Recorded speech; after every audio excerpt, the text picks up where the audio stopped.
Everybody, today we'll talk about how to fix or how to solve the problem of not launching on Clash of Clans. To know how to fix or how to solve not launching on Clash of Clans app, you should just go to settings as you see and you can click. Here in this page you will enter to apps, default apps, app settings. Then this list you will enter to the window of Clash of Clans. Here in this page of app info you can click on first stop and you can click OK. Here in this page you will enter to storage.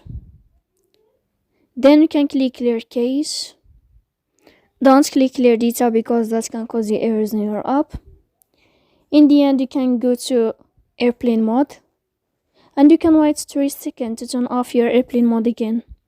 So please don't forget to support us by like and subscribe.